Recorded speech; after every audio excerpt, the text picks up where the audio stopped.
이에 예수께서 제자들에게 이르시되 누구든지 나를 따라오려거든 자기를 부인하고 자기 십자가를 지고 나를 따르니라. 누구든지 제 목숨을 구하고자 하는 이는 잃을 것이요 누구든지 나를 위하여 제 목숨을 잃으면 찾으리라. 사람이 만일 온 천하를 얻고도 제 목숨을 잃으면 무엇이 유익하리요? 사람이 무엇을 주고 제 목숨과 바꾸겠느냐? 인자가 아버지의 영광으로 그 천사들과 함께 오리니 그때 각 사람들이 행한 대로 갚으리라. 진실로 너희에게 이르노니 여기서 있는 사람 중에 죽기 전에 인자가 그 왕권을 가지고 오는 것을 볼 자들도 있느니라. 아멘. 제가 나와서 하는 얘기 뭐냐면 지금 괜찮은 겁니까? 라고 묻습니다. 여러분에게 저도 이 묻고 싶습니다. 괜찮으십니까? 하고 묻고 싶습니다. 괜찮지 않나요? 너무 크게 염려할 건 없습니다. 좀 아쉬운 건 오늘 확진자가 또 한 명 나와서요 29명이 됐습니다. 어제 교회들은 교회 가기를 오늘 오후 예배를 드려야 되는가 말아야 되는가, 오늘 점심 먹어야 되는가 말아야 되는가 무지 많이 고민을 했습니다. 왜냐하면 오늘도 마찬가지로 서울 명륜교회에서는 화상으로 예배를 드립니다. 지금 3주째 계속 그러고 있거든요. 다음 주도 장담을 할 수가 없습니다. 그 교회는. 얼른 이 시국이 안정되게 또 위에서 많이 기도해 주고요. 날씨가 조금 더 따뜻해져야 될 것 같습니다. 그래 능히 이겨나가는 귀한 축복의 은혜가 우리 가운데 꼭 있기를 원합니다. 오늘 말씀 제목 한번 같이 따라서 해볼까요? 예수님을 따르는 사람들. 누구를 얘기할까요? 우리를 얘기하지 않나요? 우리가 바로 예수님을 따르는 사람들이지 않나요? 저는 바로 그런 사람들이 우리들이라고 생각합니다. 때로는 좀 열심히 따라다니는 사람도 있고요. 때로는 좀 열심히는 못하지만 어중간하게 따라가는 사람도 있고요. 아예 좀 처져버린 그런 사람도 있긴 하지만 그래도 예수님을 따라가는 사람들이 우리들인 것을 믿습니다. 그렇게 저는 오늘 서론 말씀에다가 결론적인 말씀을 다 드리는데요. 2분 안에, 2, 3분 안에 서론과 본론과 결론을 다 말씀드리려고 합니다. 그러니까 집중해서 지금 잘 집중하면 우리가 25분에서 30분 동안 예배드리는 말씀 나누는데 3분 안에 이 말씀이 함축적으로 담겨져 있다고 생각하고요. 잘 적어놓고 잘 기억하고 잘 살펴나가면 오늘 말씀의 핵심을 잡을 수가 있겠습니다. 교인의 종류가 두 가지가 있답니다. 성경에 보니까 그렇게 얘기합니다. 알곡교인과 쭉정이 교인을 얘기합니다. 이제 나를 한번 살펴봐야 돼요. 나는 과연 알곡인가 쭉정인가? 구분하는 방법은 간단합니다. 교회를 왔다 갔다만 하면 쭉정이라고 얘기할 수 있겠습니다. 기본을 하고 있지요. 그렇게 다른 사람이 얘기하는 것 아니에요. 교인들 얘기하는 겁니다. 교회에만 왔다 갔다 하는 사람들이 있는데 이 사람들을 가리켜서 그렇게 얘기합니다. 형식적인 기독교인이라고 얘기하는데 또 쭉정이 교인 그렇게 표현을 합니다. 1번 항목에 동의할 사람들 없지 않아 있을 것 같기도 해요. 근데 그에 해당되는 거는 저도 제 스스로 한번 살펴보는 겁니다. 저도 목사이지만 교회를 오늘 왔습니다. 교회에서 예배를 드립니다. 그리고 과연 제가 오늘 쭉정인가 알곡인가 나름대로 한번 살펴보려고 합니다. 알곡교인이 있습니다. 알곡교인은 두 가지를 반드시 한답니다. 교회에서 영적 성장이 있어야 됩니다. 조금 믿음이 자라나야 된다는 겁니다. 그리고 또 한 가지는 영적 성숙함이 있는 사람들은 알곡교인이라고 얘기합니다. 그러나 여러분 쉽게 판단해서는 안 돼요. 저 사람은 알곡, 저 사람은 쭉정이. 그런데 보니까요, 오늘은 알곡 같아요. 그런데 내일은 또 쭉정이처럼 형편이 없을 때가 있고요. 쭉정이 신자였던 사람이 나중에 보니까 또 금방 이렇게 바꿔져서요, 알곡 신자로 거듭나더라고요. 그런데 알곡 신자에게는 네 가지가 있어야 돼요. 반드시 네 가지는 뭐냐면 책임감이 있는 사람들이 알곡 신자래요. 만약에 책임감이 부족하다, 그럼 어디로 가야 돼, 이제? 어쩔 수 없어요. 1번이 쭉정이었어요. 쭉정이로 가야 돼요. 그리고 두 번째 감이 있어요. 의무감이 꼭 있어야 돼요. 그리고 또 있습니다. 사명감이 있어야 되고 신뢰감이 있어야 되는데 이 네 가지 감이 나에게 있는가 잘 보라고요. 교회는 나오긴 했습니다. 그러나 형식적으로 와서 예배합니다. 찬송합니다. 기도합니다. 말씀을 듣습니다. 그리고 그 속에 진정한 마음으로 예수를 받들이지 못합니다. 그런데 알곡 교인들은 그렇지 않습니다. 책임을 질 줄 압니다. 그리고 나에게 맡겨진 의무가 무엇인가를 압니다. 그리고 사명감을 압니다. 그리고 또 한 가지, 성도와 성도끼리에, 사람과 사람 사이에, 남편과 아내 사이에, 그리고 형제와 자매 사이에 신뢰감이 있습니다.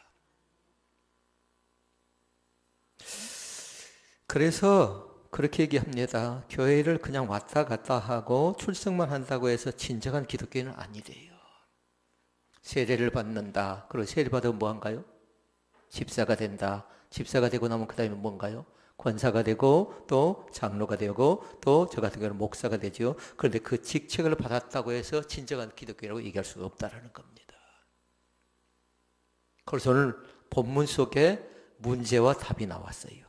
진정한 그리스도인이 되려고 하면은 서론 말씀해 보니까 먼저 결정할 건 쭉정이가 돼요? 알곡이 돼야 돼요? 알곡이 되어야 됩니다. 알곡이 되려고 하면 답이 24절에 나와 있어요. 24절에.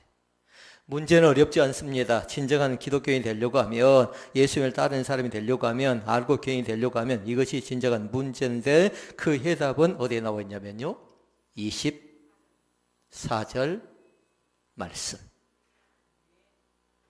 24절 말씀. 읽어볼까요? 화면 보고 읽어볼까요? 아무든지 나를 따라오려거든 자기를 부인하고 자기 십자가를 지고 나를 쫓을 것이니라. 아멘. 문제를 잘 기억해놓으라고요. 문제는 제목이라고. 예수님을 따르는 사람이 되려고 하면, 그 다음에 알곡 신자가 되려고 하면, 진정한 기독교인이 되려고 하면 그것이 문제인데 답은 24절. 24절 말씀을 그럼 뭐 해야 돼요? 일단은 먼저 암송을 하시라고요. 아무든지 나를 따라오려거든. 나가 누구예요? 예수님을 따라오려거든. 자기를 부인하고 자기 십자가를 지고 나를 쫓을 것이니라. 그래 기록해 놓을 것이 있어요. 나를 쫓는다. 그 뒤에다가 나를 따를 것이니라. 이렇게 얘기해야 돼요. 그리고 이미 이제 결론적인 말씀을 다 드렸어요. 아, 진정한 기독교인이 되려고 하면 알곡이 돼야 되겠구나. 예수님을 따르는 사람이 되려고 하면 알곡이 돼야 되겠구나. 그리고 알곡 신자가 되려고 하면 자기를 부인하고 자기 십자가를 지고 예수님을 따를 것. 어렵나요? 쉽지는 않습니다. 금방 암송하면 금방 잃어버려요. 뭐 10초면 쉽게 암송할 수 있어요. 문을 열고 나갈 때 잃어버릴지 모르지만, 그러나 이 자리에 앉아서 암송해 보십시오 하면 우리의 머리 갖고는 금방 10초면 금방 암송해 버릴 수 있어요. 그래서 1번은 자기를 부인한 것, 2번은 자기의 십자가를 지는 것, 3번은 나를 따르는 것. 그리고 1번 말씀에다 그렇게 적어놔야 돼요. 자기를 부인한다. 그건 소극적인 거예요. 자기 십자가를 진 건 눈치가 부족하네요. 자기를 부인한 것이 소극적인 것이라고요. 자기 십자가를 지는 것은 적극적인 것이에요. 소극적인 것, 이게 쉬운가 잘 보라고요. 자기를 부인한다는 것이 쉬운 것인가 잘 보라는 겁니다. 그러니까 여기에서 자기를 부인하고 자기 십자가를 지고 나를 따라간다라는 이 말씀을 안 들어본 사람 아무 없을 것 같아요. 많이들 듣습니다. 올 또 1년 동안 우리가 예배 가운데 나가면서 이 말씀을 또 언제 또 나누게 될지 모릅니다. 또 어떤 교회에서 들었을지 모르고 어느 목사님을 통해서 이 말씀을 들었을지 모르지만, 그러나 이 시간에 정확하게 정리할 수 있기를 바랍니다. 1번의 항목부터요. 자, 1번. 진정한 기독교인이 되려고 하면, 예수님을 따르려고 하면 일단 뭐 한다고요? 자기를 부인하는 첫 번째 단계 가운데 들어가야 됩니다.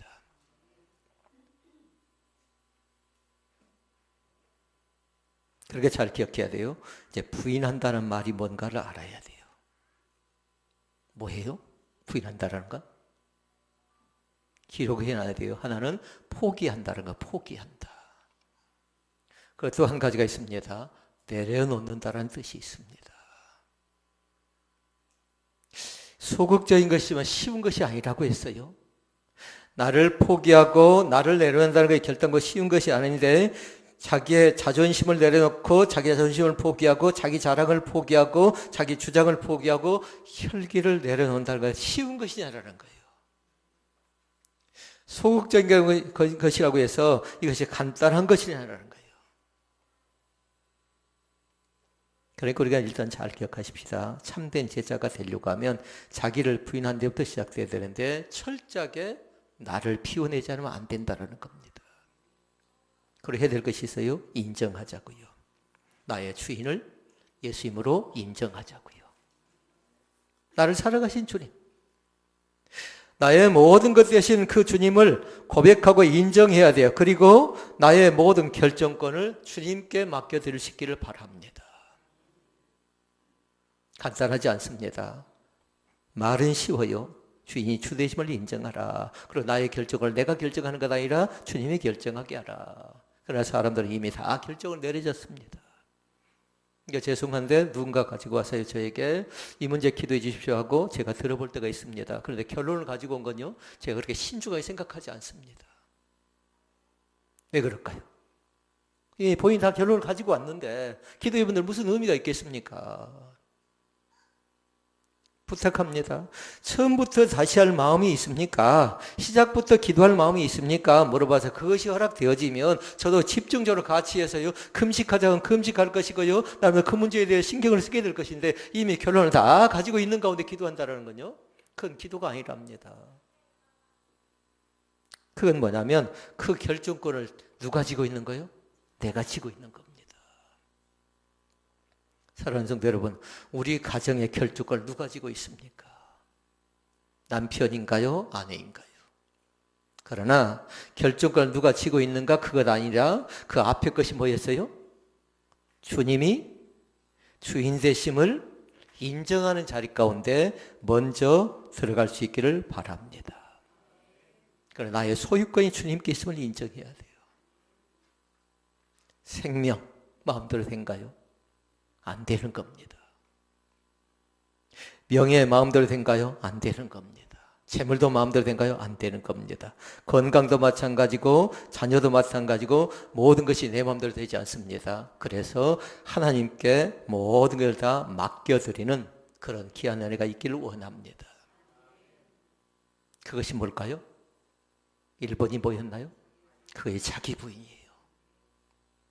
철저하게 해야 돼요. 그것 자체를. 병원에서 가서 보니까 건강검진을 받을 때 보니까요, 마음대로 되지 않습니다. 얼마 전에 서강병원 갔는데 한 형제를 만났습니다. 신앙이 없는 친구입니다. 50이 조금 넘은 친구는 아직 결혼하지 않았습니다. 그래서 제가 그 얘기했습니다. 혹시 수면 내시경을 하게 되면 나중에 문제가 생기면 보호자가 있어야 되는데 내가 옆에서 살펴해 줄까요? 했더니 그냥 안 계셔도 되겠습니다. 그래서 그냥 온 적이 있습니다. 근데 불안한 기색이 역력합니다. 혹시 나에게. 한 집사님을 따라가서 건강검진을 받은 적이 있습니다. 그런데 용종이 발견됩니다. 보호자가 결정을 해줘야 돼. 이 문제를 어떻게 할 것인가. 물론 나름대로 사인하고 들어가지만 사랑하는 성도 여러분, 내 마음대로 안 되인다는 걸 잘 기억하고요. 이것은 신앙의 기본 중에 기본이라는 겁니다. 내 기분대로 신앙생활하는 사람들이 있습니다. 그런 사람들은 뭐냐면요, 내 안에 지금도 예수님을 모시고 예수님의 지혜를 받지 않고 살아간 사람이라고 생각하면 돼요. 그러니까 이 시간 조심할 것이 있어요. 기분과 감정을 잘 다스릴 수 있기를 바랍니다. 기분이 좋으면 헌금도 팍팍팍 해버리는 사람이 있어요. 안 되는 겁니다. 하나님이 왜 현금을 드리라고 했는가 나름대로 생각을 잘 해봐서요, 이것이 하나님의 것이라고 생각하면 그때 드리는 겁니다. 근데 기분 따라서 감정 따라 해버리면요, 그 사람의 신앙 자체는 알고 계서 금방 어디 가버려요? 쭉정이로 갈 가능성이 있는 겁니다. 오늘 사랑하는 성도 여러분에게 부탁합니다. 감정을 잘 다스리시기를 바랍니다. 내 마음의 감정을 잘 다스리라고요. 쉽게 들켜버리지 마시라고요. 뭔가 내 주장을 제대로 받아주지 않는다고 해서, 내 생각을 제대로 받아주지 않는다고 해서 혈색이 어쩌든가요? 금방 굳어져 버립니다. 입 자체가 어쩌든가요? 금방 드러나 버립니다. 그러니까 노트에 기록한 사람은 그렇게 적어놔야 돼요. 내 기분이 중요한 것이 아니라, 내 감정이 중요한 것이 아니라, 그것이 하나님의 뜻이 있는가? 하나님의 마음을 알아내는가? 아직도 만약에 기분 따라서, 감정 따라서 그렇게 신앙생활하는 사람들은 철저하게 자기 자신을 부정하지 못하고 있다는 겁니다. 그래서 서론적으로 말씀드렸어요. 자기를 부인한다는 것은 포기하는 것. 그리고 또 하나는 내려놓는 것. 그러나 이것이 소극적이라고 해서 쉬운 것은 아니라는 거예요. 왜 자녀가 중요하지 않고, 왜 명예가 중요하지 않고, 왜 돈이 중요하지 않고, 왜 건강이 중요하지 않고, 왜 내 자리가 중요하지 않겠습니까? 그런데 성경은 항상 역설적으로 얘기했어요. 높아지고자 한 자는 낮아지래요. 항상 역설적이었어요. 세상 같으면 그렇게 얘기합니다. 네가 높아지려고 하면 눈치 봐서 네가 기회 있을 때 차고 올라가라는 겁니다. 그러니까 세상적인 논리를 가지고 교회에 접근하지 않기를 원합니다. 그러니까 그 논리를 가지고 있는 사람들이 이곳에 나와서 어찌해야 돼요? 그걸 철저하게 내려놓으시라고요. 언제까지 붙잡고 계시겠습니까? 제가 밴드를 쭉 볼 때가 있습니다. 우리 성도들이 나름대로 1년 동안 소유하고 싶은, 또 이루고 싶은 그 갈망이 한 줄로 요약되어져 있지요. 만약 이거 정리가 되어져 있지 않는 사람은요, 2020년도에 나름대로 마음속에 소원이 있다면요, 그걸 다시 한번 잘 기록해 놓으시기를 바랍니다. 어떻게 응답되어져 가는가? 그리고 아니라고 생각하면요, 과감하게 내리시라고요. 과감하게 포기하시라고요. 포기했다고 해서 내가 지는 것 아니라 새롭게 시작할 수 있는 거리들이 나에게 다시금 새롭게 주어진다고 생각하면 돼요. 자기 부인은 다른 것이 아니라 신앙생활의 중심이 이제 내가 아니라 주님이 중심되어 주신다라는 겁니다. 그러니까 자기 부인에 대한 정리를 세 가지로 요약을 해보게요. 하나는 뭐냐면 자기 부인은 삶의 중심을 자기에게서 어디로 바꿔나가야 돼요? 하나님에게로 바꾸어 나가는 것입니다. 내가 중심이었어요. 나였어요. 그런데 하나님이 과연 나에게 뭐라고 하시는가 봐서 하나님께로 바꾸어 나가는 거라고요. 그러니까 대화를 해보면 알 수 있어요. 나는 이것에 또 이 일에 늘 얘기하는 사람들이지요. 그런데 그 속에 하나님 다루는 나온가 보라고요. 교회 용어가 나온가 잘 보라고요. 대화할 때 보면. 만약에 교회 용어가 나오지 않는다 그러면 지금도 삶의 중심 자체가 나에 머물고 있다고 생각하면 됩니다.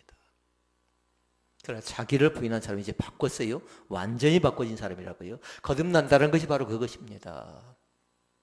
완전히 턴을 하지 않으면 지금도 이럴 것인가 저럴 것인가 기회주의자가 될 가능성이 많은 거죠. 그 다음에 자기 부인에 대한 정의 두 번째는 뭐냐면 지극히 작은 일에서부터 하나님의 뜻을 묻고 또 묻고 그 물었던 것 가지고 복종해 나가는 겁니다. 우리 일 자체는 두 가지예요. 작은 것인가 큰 것인가, 중요하지 않는 것인가 중요한 것인가. 그런데 우리는 그렇게 한다고요. 지극히 하찮은 것, 지극히 작은 것. 얼마든지 내가 쉽게 판단하고 쉽게 결정할 수 있는 것이에요. 그럼에도 불구하고 그것을 묻는 겁니다. 왜냐하면 잘못하면 내 방식대로 문제를 해결할 가능성이 있거든요. 그러기 시간 부탁합니다. 지극히 작은 것일지라도 소홀히 여기지 말고 하나님께 물으십시오. 하나님, 이를 어떻게 하면 좋겠습니까? 내 손이 아픈데, 내 발이 아픈데, 내 머리가 아픈데, 나에게 속병이 들었는데 이 원인이 대체 무엇입니까? 하고 지극히 작은 것 나는 알아요. 그럼에도 불구하고 하나님께 또 말씀하는 게 좀 들어야 되잖아요. 그 다음에 세 번째가 있습니다. 이웃과 세상에 대해서 감을 가져야 되는데 뭘까요? 책임감을 갖도록 하십시오. 그러니까 아까 소대에 말씀드렸어요. 알곡 신자에게는 네 가지 감이 있다고 했어요. 책임감, 의무감, 사명감, 신뢰감. 그 가운데 저는 4번을 항목을 제일 중시 여깁니다. 신뢰감을 잃어버리지 않기를 원합니다. 때로는 사명감이 좀 부족할 수 있습니다. 책임감과 의무감이 부족할 수 있습니다. 그런데 그것이 부족하다 보면 나중에 그 사람에 대한 신뢰감이 없어요. 미안한 얘기인데 제가 직분을 보진 않습니다. 평신도가 과연 신뢰감을 잃는 것과 또 귀한 직분을 받은 사람의 신뢰감을 잃는 건 판이하게 다릅니다. 그러니까 좋을 때가 언제냐면요, 우리 전사님 기막으십시오. 전도사 때가 좋은 겁니다. 목사가 되고 너무 어쩔까요? 더 책임감이 더 많아요. 그리고 더 의무감과 사명감이 많다고요. 그리고 사람들의 신뢰감을 잃어버리죠. 그러면 사람들이 그렇게 얘기합니다. 아, 저 목사 해버리면 저는 싸구려 목사가 돼버리는 겁니다. 두 번째, 자기 십자가를 지는 겁니다. 십자가를 진다라는 건요, 좀 쉽지 않습니다. 우리의 목에 십자가가 있나요? 있는 사람도 있을 것 같아요. 십자가를 매는 사람은 상당히 많습니다. 그런데 아쉬운 것도 있어요. 십자가를 지려고 하는 사람은 없습니다. 없다라기보다는 좀 부족합니다.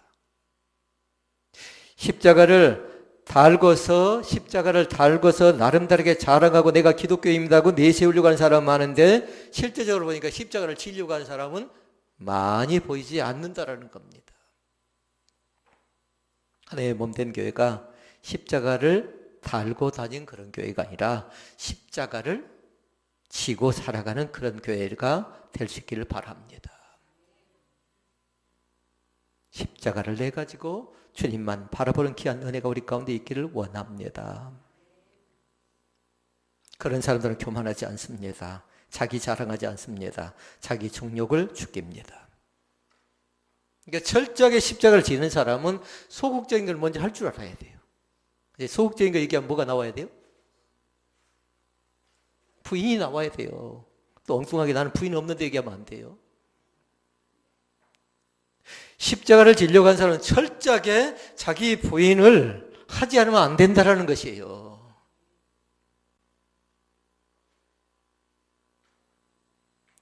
그래서 훌륭한 그리스도인들은 다른 것 아니라 예수 그리스도의 신부가 되고요, 예수 그리스도의 군사가 된다는 사실을 믿을 수 있기를 바랍니다. 나는 신부도 되고 나는 군사입니다. 아까 3번이 뭐였죠?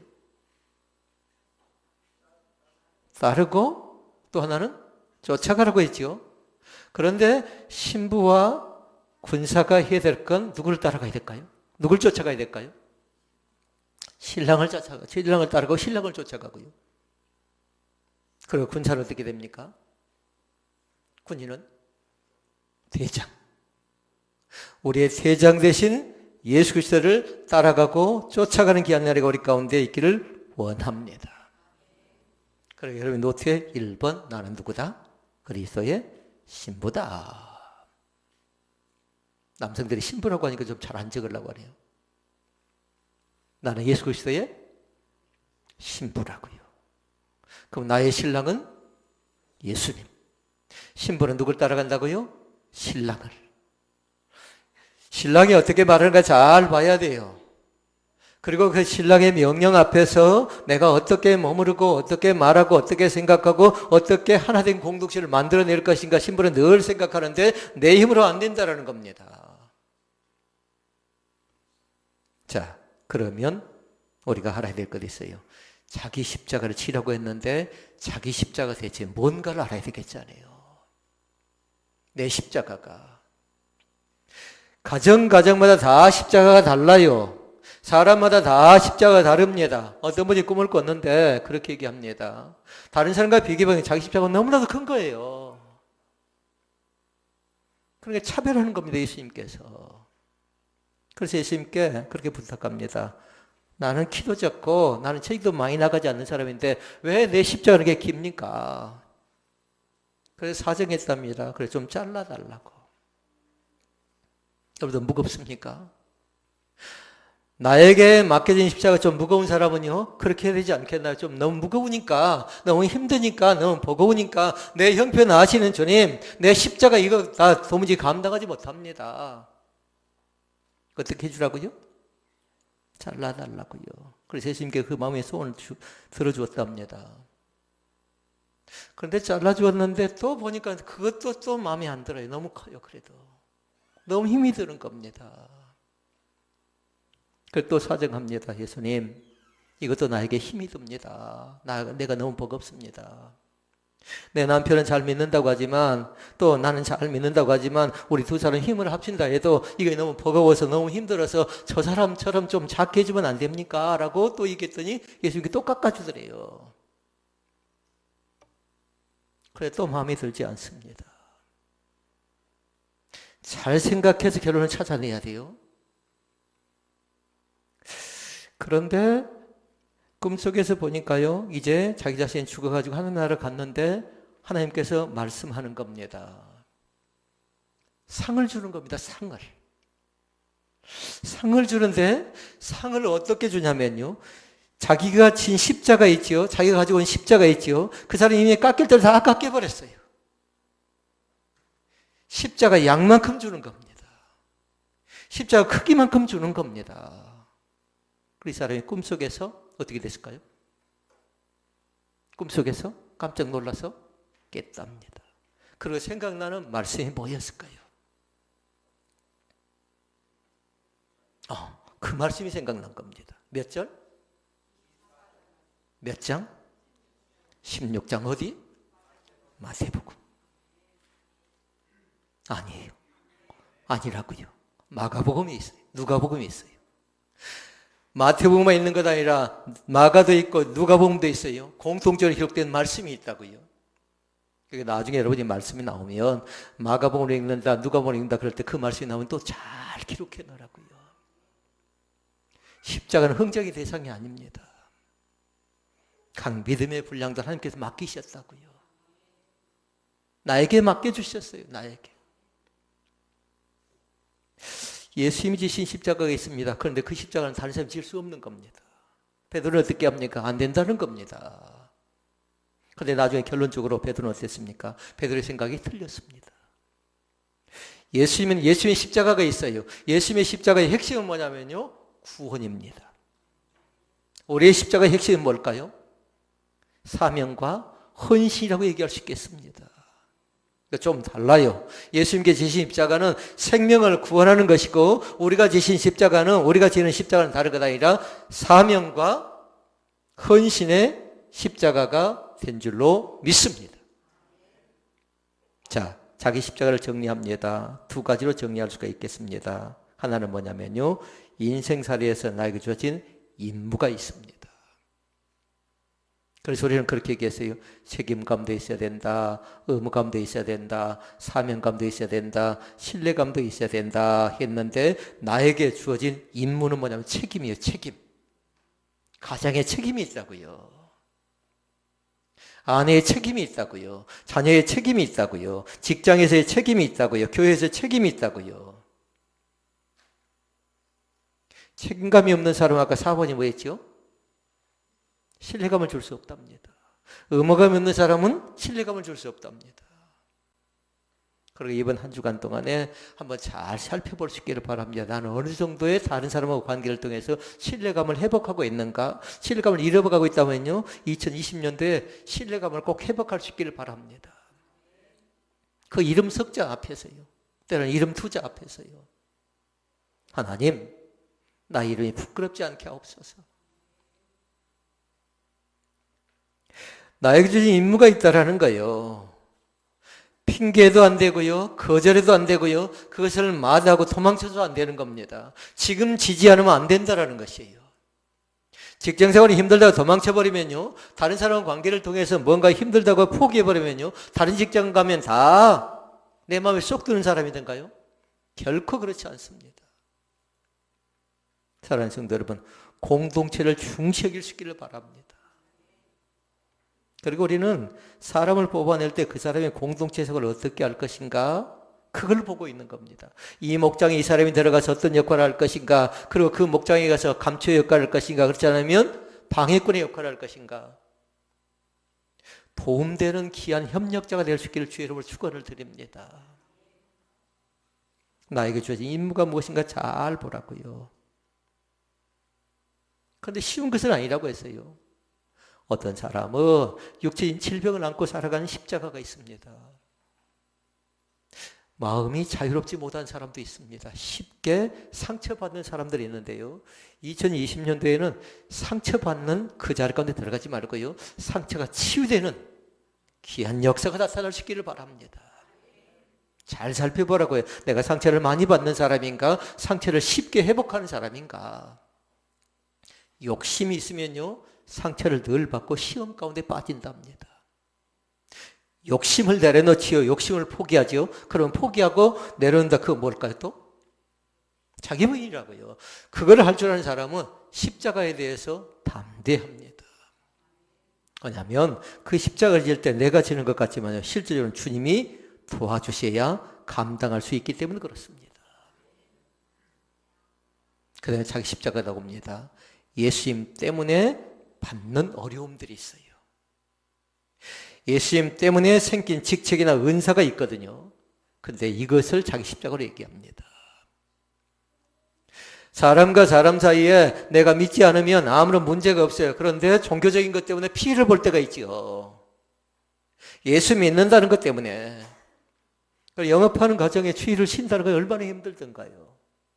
근데 사람들이 알고 있습니다. 아, 저 사람은 예수 믿기 때문에 주의를 당연히 여기는구나. 믿음 있는 사람이구나. 금방 알 수 있는데요. 주의를 신다는 건 쉬운 것은 아닌 겁니다. 그럼 마음의 결정을 하지요. 마음의 결심을 하지요. 다짐을 하지요. 그러면 거기서부터 뭐냐면요. 하나님께 주신 은혜가 우리 가운데 주어진 것을 믿습니다. 영적 자유함을 꼭 얻을 수 있기를 바랍니다. 베드로를 보면 알 수 있습니다. 베드로가 자기를 부인하지 못합니다. 그러면서 뭘 하려고요? 십자가를 지려고 합니다. 맞지 않는 겁니다. 1번을 할 수 있어야 돼. 1번을. 1번이 뭐라고요? 자기 부인. 아무리 열심히 있다고 해도, 아무리 열정이 있다고 해도, 아무리 볼로볼로 뜨거워진 그런 심령을 가지고 있다고 해도 자기를 부인하지 못한 사람은 오히려 공동체 가운데서 크나큰 해를 끼치고 맙니다. 왜 그런 줄 아십니까? 하나님이 그 믿음을 기뻐하지 않기 때문에 그렇습니다.